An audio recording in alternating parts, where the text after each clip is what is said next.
안녕하세요 여러분, 잘 지내셨습니까? 오늘은 어떻게 IT 스타트업이 망하는가에 대해서 한번 말씀을 드려보도록 할게요. 우리가 이제 창업을 할 때는 보통 굉장히 큰 포부를 가지고 창업을 하게 됩니다. 내가 엄청난 돈을 벌어가지고 혹은 이 세상을 바꾸겠다 뭐 이런 식의 이제 큰 포부를 가지고 그 창업을 하게 되는데, 사실은 대부분 많이 망하죠. 그러니까 유튜브나 이런 데에서는 성공기 위주로 올라오지만 굉장히 많이 망하게 됩니다. 그러면 어떻게 망하느냐, 뭐 이런 여러 가지 케이스들을 공부하는 경우가 있는데 사실 굉장히 전형적이에요. 그래서 그거에 대해서 한번 말씀드려보도록 하겠습니다. 일단은 창업을 할 때 우리가 고려해야 될 요소들이 여러 가지가 있습니다. 일단 수익 구조를 어떻게 짤 것인가, 속칭 BM이라고 하죠. 그리고 영업 마케팅을 어떻게 할 것인가, 그리고 어떻게 자금 조달을 할 것인가, 뭐 투자, 융자, 정보 지원 등 여러 가지 경로가 있겠죠. 근데 보통은 이런 것들을 짜는 그 과정이 이렇습니다. 일단은 내가 앱을 개발할 거야. 개발을 하면서 BM을 따져봐야겠다. 시장이 어떻게 될지 몰라. 요즘은 애자일이라고 하는 게 유행이더군 이라고 생각을 합니다. 영업 마케팅? 당연히 앱이 나와야지 내가 명확한 어떤 컨셉을 정해서 마케팅을 할 수 있을 거야 라고 생각을 하고, 투자나 정보 지원 같은 것도 그렇게 생각하는 경우가 굉장히 많아요. 일단 프로토타입이 나와야지 그걸 가지고 투자를 받든 뭐 정보 지원을 받든 할 수 있지 않겠냐 라고 생각을 하게 됩니다. 결국은 뭐냐면, 여러분이 IT 스타트업을 할 때 가장 핵심이 되는 게 더 중요한 것들이 많음에도 불구하고 개발에 올인을 하게 되는 거예요. 내가 개발이 돼야지 사업을 할 수 있다 라고 생각을 하게 됩니다. 근데 이렇게 해서 개발을 하려고 하다 보니까 어떻게 할까 고민을 하다 보니, 일단은 요즘에 내가 이제 그 사람을 고용하는 건 굉장히 부담스럽고, 알아보다 보니까 개발자 연봉도 너무 내가 감당할 수가 없는 것 같다. 근데 주니어들을 고용하는 거는 어려울 것 같다 라고 생각을 하는 거죠. 그래서 외주 개발 혹은 프리랜서를 알아보게 됩니다. 그렇게 프로젝트를 진행하다 보니까 이 사람들이 생각했던 것만큼 스케줄이 그렇게 지켜지지 않는 것 같아요. 그리고 내가 뭔가 요청을 했던 이 뭔가 변경이라든가 간단한 기능의 추가 혹은 간단한 로직의 변경도 개발사에서 들어주지 않습니다. 너무 치사한 거죠. 개발사는 이렇게 말해요. 아니, 처음에 우리가 얘기했던 기획이라는 내용이 있는데 왜 이걸 변경하려고 하냐. 그러면 보통 이렇게 생각합니다. 아니, 기획이라는 게 그렇게 완벽할 수가 없는 거고, 또 사람의 생각이라는 게 이 어떤 시장 상황에 맞춰서 이 비즈니스의 로직은 변경돼야 되는 게 아니냐. 너무 정말 나는 운이 나쁘다, 야박한 개발사를 만났다 라고 생각을 하게 됩니다. 보통 이런 경우에 악유가 생겨요. 이런 악유가 생겼을 때 보통 어떤 식으로 싸움이 흘러가느냐, 이런 거는 제가 또 구체적으로 영상을 찍어 보도록 하겠습니다. 어쨌든 이게 개발을 통해서 스타트업을 창업하려는 대표님 입장에서는 1차 위기예요. 1차 위기로 어쨌든 뭐 이런 식으로 막 해서 앱이 나왔다라고 생각을 해보죠. 앱이 나왔는데 여러 가지 뭐 하자 보수든 뭐든 굉장히 많은 문제가 있겠지만 일단 앱이 나왔기 때문에 내가 사업을 하려고 해요. 근데 애초에 처음에 내가 기획했던 앱은 지금 시장 상황에 맞지가 않아요. 그래서 마음에 들지 않습니다. 그리고 이 운영을 하려다 보니까 뭐야, 왜 내가 그냥 앱을 만들어 가지고 하는데 앱이 막 터지는 거지 하면서 이 어떤 서버비에 대한 인식, 그리고 이 서버 운영 개발자가 필요하겠다라는 생각을 하게 됩니다. 이런 식으로 내가 개발자를 고용을 해서 또 유지를 하려다 보니까 이왕 이렇게 된 거 내가 개발자들을 고용을 해서 정말 이 시장상에 맞는 앱으로 한번 바꿔보자 라는 생각을 할 수도 있어요. 이럴 때는 이제 좀 자신이 있습니다. 왜냐면 내가 외주 개발사를 통해서긴 했지만 어쨌든 프로젝트 매니징을 한번 해봤어요. 그래서 내가 PM의 역할을 할 수 있겠다. 그래서 시니어 개발자도 필요 없어요. 왜냐면 이미 기존의 소스가 있기 때문에. 그래서 주니어 개발자들을 몇 명 더 채용을 해서 이 앱을 고쳐나가기 시작합니다. 지금 매출은 당연히 안 날 수도 있어요. 왜냐하면 지금 제가 봤을 때는 제 시장 컨셉에 맞지 않는 앱이거든요. 어쨌든 서버비도 추가적으로 드는 상황이고, 이 기회에 앱을 시장에 맞게 잘 바꾸기로 합니다.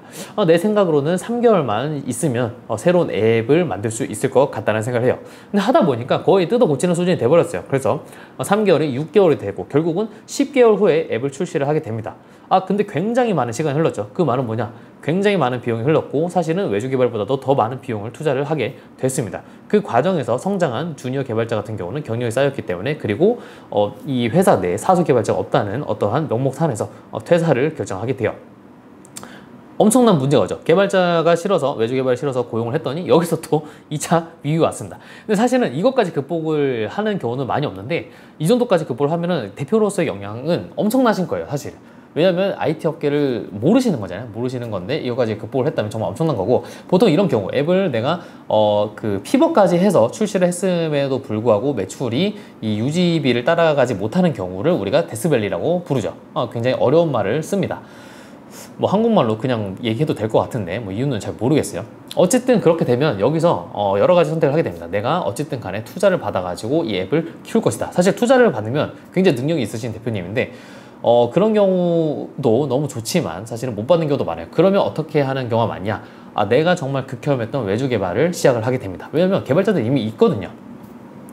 그러다 보면은 내가 이제 외주 개발을 제공하는 업체 입장이 되었을 때 이제 클라이언트들이 뭔가를 했을 때 이 마음에 들어 하지 않고 그리고 계속적으로 변경을 해달라는 요구를 하게 돼요. 그러다 보면 여러분이 프로젝트를 하면서 오히려 인건비 대비 프로젝트로 받는 수익이 더 낮아서 손해를 보는 경험을 지속적으로 하게 됩니다. 그러다 보면은 이게 이제 IT 스타트업이 겪는 또 다른 이제 위기인데, 이런 경우에 정말 여러분도 이제 어떤 그 칼같이 외주 개발을 하게 되는 경우로 어쨌든 살아남는 경우가 생기거나 혹은 서비스로 터뜨리는 경우가 생기거나 혹은 이 위기를 극복하지 못하고 현타가 와가지고 난 IT 창업은 아닌 것 같다 라는 마음의 결정을 하게 되죠. 여기서 이제 이런 것들을 생각해보면 이런 과정을 겪으면서 대표님들이 생각하는 게 뭐냐면 결국은 개발을 제대로 못했다라고 생각하는 경우가 많아요. 근데 하지만 제가 봤을 땐 그렇지 않습니다. 제가 봤을 때 더 근본적인 원인은 뭐냐면 일단은 BM이나 이런 것들이 수립되는 과정이 명확하지가 않았고, 그렇기 때문에 개발이라는 건 사실 지금 완성되지 않은 상태임에도 불구하고 그거의 성패에 따라서 사업의 결과가 바뀌는 그런 구조를 만든 것 자체가 문제입니다. 그리고 그게 왜 문제냐면 이 여러분이 기획을 하는 당사자가 이 기획에 어떠한 전문가가 아니잖아요. 사실은 건물을 설계하는 사람은 건축 전문가인데 이 앱을 설계하는 대표님들은 앱을 기획하는 대표님들은 앱의 전문가가 아니에요. 그런 게 문제고, 그리고 두 번째는 저도 이해하는 거는 저도 이제 자체 앱을 준비를 하고 있는 입장에서 사실은 비즈니스 상황에 따라서 이 서비스의 컨셉이 당연히 바뀔 수밖에 없어요. 우리가 이제 비즈니스에 있어서 BM이나 앱을 피벗하는 거는 굉장히 일상적인 일입니다. 근데 이 고용을 하지 않고 외주 개발을 하게 되는 경우는 바꿀 수가 없습니다. 이게 왜 이제 바꾸기 어려운지는 제가 다른 영상에서 명확하게 말씀드리도록 할게요. 사실 제가 댓글이나 이런 걸로 외주 개발 문제점이나 이런 걸로 싸우는 분들 많이 봤는데 제가 느끼기에는 별로 그렇게 본질적으로 크게 혹은 이 법적으로 어떻게 해석되는지를 잘 모르시고 사실은 싸우는 경우를 많이 봐서 그거는 영상을 다시 찍도록 하겠습니다. 어쨌든 간에 그렇다는 말은 뭐냐면 해결책은 결국 두 가지입니다. 하나는 고용을 통해서 지속적으로 내가 바꿀 수 있는 인력을 확보하는 거가 있죠. 이렇게 되면 외주 개발에 대한 문제가 리스크가 사라지기 때문에 사실은 제 다음 말을 들으실 필요는 없고, 두 번째는 계속적으로 변경을 해줄 수 있는 외주 개발사를 찾아야 돼요. 그래서 그런 개발사 없을 거예요. 없을 건데 저희는 가능합니다. 그 이유는 뭐냐? 저희는 사람이 개발을 하지 않기 때문이에요. 저희가 솔루션으로 만들어 놓은 게 데이터베이스를 설계를 한다면 그 데이터베이스를 기준으로 백엔드 API 코드가 자동으로 생성이 돼서 배포가 됩니다. 그리고 배포가 돼서 서버의 상태까지 저희가 확인할 수 있는 노코드 솔루션을 만들었어요. 데이터베이스 설계는 근데 왜 사람이 하느냐? 아직까지 저희가 사람이 할 수밖에 없어요. 그러니까 AI 모델링으로 열심히 저희가 학습을 시키고 있습니다. 그래서 뭐 내년 정도에는 저희가 그래도 뭐 예를 들면은 공방을 중개하는 오토 플랫폼을 만들고 싶어요 라는 글을 입력하면 이거에 맞는 데이터베이스 설계가 딱 나올 정도로 이제 저희가 모델링을 열심히 하고 학습을 열심히 시키고 있고요. 프론트엔드 모바일 웹이나 혹은 모바일 앱, 실제 홈페이지의 화면을 구성하는 프론트엔드 코드는 어떻게 하느냐, 이것도 열심히 만들고 있는데 아직까지는 저희가 완전 자동화를 하지 못했습니다. 그래서 이 경우는 사실 프론트엔드는 처음에 개발을 하고 수정을 할 때 프리랜서를 구해서 고치는 게 그렇게 문제가 되지 않습니다. 결국 가장 문제가 되는 거는 서버나 백엔드를 고쳤을 때 전부 로직을 수정하는 경우거든요. 그래서 이 경우는 충분히 여러분이 활용할 수 있을 이 문제를 해결할 수 있을 거라 생각하고, 혹은 저희한테 프론트엔드에 대한 부분을 의뢰를 하시면 그 부분은 저희가 아직은 사람이 하기 때문에 추가 개발 공수를 통해서 견적을 드립니다. 물론 이것도 계속적으로 저희가 자동화를 하고 있어요. 데이터베이스 설계를 저희가 자동화하는 것처럼 이런 부분도 자동화하고 있고 내년 정도에는 저희가 출시가 가능하지 않을까 생각됩니다. 그때가 되면 서비스 이용료만 내더라도 당연히 백엔드 코드와 함께 프론트엔드 코드도 여러분이 코드는 사야 됩니다. 코드는 사야 되는데 이 앱의 형태로 혹은 서버가 운영되는 서버의 형태로 저희가 서비스를 제공할 수 있다 라고 말씀드릴 수 있어요. 그래서 저희가 그럼 어떤 식으로 너네가 노코드 솔루션을 통해서 이 서버를 제공을 하느냐가 궁금하실 텐데, 그리고 가격적인 게 궁금하실 텐데, 가격적인 거는 실제로 그 어떤 서비스의 규모에 따라서 트래픽이나 이런 것들이 달라지기 때문에 저희가 여러 가지 단계를 나누었고 그 단계에 따라서 비용 책정이 될 겁니다. 당연히 여러분이 백엔드 개발자를 혹은 데브옵스 개발자를 고용하고 서버비를 추가적으로 납부하는 것보다는 훨씬 쌀 거예요. 그리고 처음에 서버 개발 이 비 자체가 들지 않기 때문에 운영비가 꽤 든다고 하더라도 당연히 이 개발비로 몇 개월 이상 쓸 수 있는 정도의 운영비입니다. 그래서 이거를 그럼 어떻게 하느냐고 궁금하실 텐데, 제가 뭐 예를 들면 요새 많이 만드는 앱이 보통 이제 오토업 앱 이런 거죠. 오토업 플랫폼 앱이 있을 거고, 뭐 매칭 중개 플랫폼, 그리고 뭐 소개팅 앱이라든지 혹은 쇼핑몰 같은 거를 기본적으로 이런 기능들이 있을 것 같다라고 예상을 해서 저희가 그런 거를 가지고 간단한 기획과 함께 서버 코드가 자동적으로 실행이 돼서 서버가 배포가 되는 거, 그리고 프론트엔드가 어떻게 이걸 활용할 수 있는지들을 영상으로 찍도록 하겠습니다. 근데 만약에 이제 근데 어차피 내가 지금 MVP나 여러 가지 앱을 개발을 하려고 하는 계획을 가지신 분이 기획을 가지고 내 기획서를 기반으로 서버 코드가 자동으로 생성이 된다면 우리 거를 한번 써볼 용의가 있다. 왜냐하면 사실은 운영비를 안 내고 일반 개발 공수비로 여러분이 이제 개발가에 따른 비용을 내는 것처럼 저희 서버 코드를 사실 수가 있거든요.